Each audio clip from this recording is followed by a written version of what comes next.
بسم الله الرحمن الرحيم. الفيديو ده للناس الرياضيين وخصوصا الرياضيين اللي بيلعبوا ألعاب قتالية. هنتعلم إن شاء الله إزاي نخرج جزء بسيط جدا من الطاقة الداخلية، وطبعا الجزء البسيط ده كافي إن هو يخليك تشيل عربية محملة 500 كتكوت وفرختين. ومش كده وبس، ده أنت كمان ممكن تشيل قفص مليان مانجا لمدة 3 ثواني. أيوة، ما تستغربش، والجزء البسيط ده ما تستهونش بيه. الجزء البسيط ده من الطاقة الداخلية ممكن يخليك ترفع عربية. طيب علشان ما اطولش عليكم، يلا بينا نشوف ازاي هحضر الطاقة الداخلية دي. الجزء البسيط جدا ده منها اللي هيخليني اكسر قالبين طوب بدون ما يحصل لي اي حاجة. هعمل ايه بقى علشان اجمع الجزء البسيط ده من الطاقة الداخلية اللي هيخليني اكسر قالبين طوب؟ حاجة بسيطة خالص، هحاول اجمع طاقة جسمي كله بجسمي كله. ازاي الكلام ده؟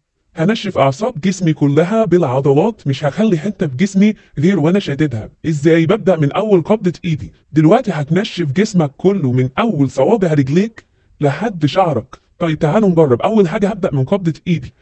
هقفل قبضه ايدي بالشكل دوت بكل قوه وعزم، لدرجه اني اخلي جسمي يرتعش ويهتز بالطريقه دي كده. دبانه رخمه قوي، في ايه؟ المهم خليك معايا، ما تركزش على الدبانه. هنشف اعصاب ايدي كلها كده بالشكل ده لدرجه اني اخلي جسمي يهتز جامد من شده تنشيف دراعي. طبعا الكلام دوت مش في دراعي بس، بينطبق على جسمي كله من اول راسي لحد رجلي. بنشف جسمي كله بالطريقه دي، بنشف اعصاب جسمي كلها بعضلاتي، وفي نفس الوقت هطلع صوت اكنك بتزوم كده ببقك. تطلع صوت من جواك كده يحسسك ان انت بطل. شجع نفسك بصوت ياه. اي صوت يطلع من جواك يحسسك ان انت بطل، بحيث ان انت تشجع نفسك بيه. طيب هندمج الاتنين مع بعض. هنشف اعصاب جسمي كلها وقوتي كلها مع الصوت اللي طالع مني بنفس الطريقه. ومنساش اهم حاجه، اقفل قبضه ايدي كويس بحيث ان هي توزع القوه على باقي جسمي. اهو، حس ان الطاقه عندك بتمشي من اول ايدك، من اول قبضه ايدك تخش على جسمك كله. تحس انها نازله لحد رجليك، تحس ان في كهرباء ماشيه في جسمك. هجمع كل ده مع بعضه، انشف جسمي كله. قبضه ايدي هقفلها جامد، هزوم بصوت كده يشجعني. هفضل على الحاله دي كده 3 ثواني او 4 ثواني، وبعد كده اروح كاسر قالب الطوب. بس هكسره ازاي بقى؟ بنفس الطريقه اللي خدناها في الفيديو اللي فات، ازاي تكسر قالب طوب. نعيدها تاني، اللي هي ان انا هكسر بالجزء ده كده. طبعا ممكن اكسره ب3 طرق.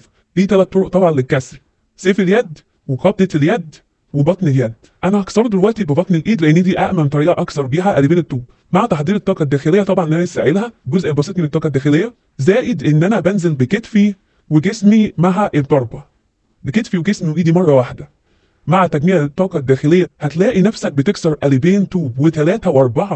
بس لازم لازم لازم تتمرن تمارين تقويه الذراعين، وتقوي جسمك الاول بتمارين قبل ما تعمل اي حاجه، لان ممكن تكون الطاقه اللي خارجه منك اقوى من دراعك فتعمل لك كسر لا قدر الله، او تعمل لك اصابه. فنتمرن كويس قوي قوي قوي قبل ما نعمل اي حاجه. طيب يلا بينا نجرب بقى ازاي هستخدم الطاقه الداخليه مع الاساسيات اللي خدناها، ان احنا ازاي نكسر قالب الطوب. اللي هي خلي قالب الطوب على اخر جزء منه هنا، على قالب الطوب اللي تحت، وعلى اخر جزء منه هنا. وهضرب ببطن ايدي بالجزء ده وانا فارد صوابعي، وهنزل بكتفي في نفس الوقت. وما انساش اقول بسم الله.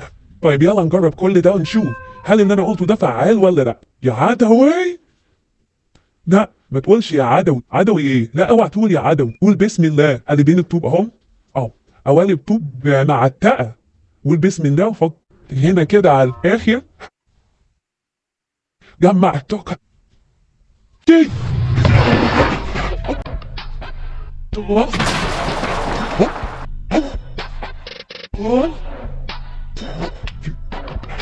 وفعلا الطريقه طلعت فعاله. وما تنساش تتمرن تمارين تقويه اعصاب وتقويه ذراعين كتير قبل ما تعمل اي حاجه. بفضل ان انت تحط حاجه طريه، قماشه او سفنجه او اي حاجه تحمي ايدك.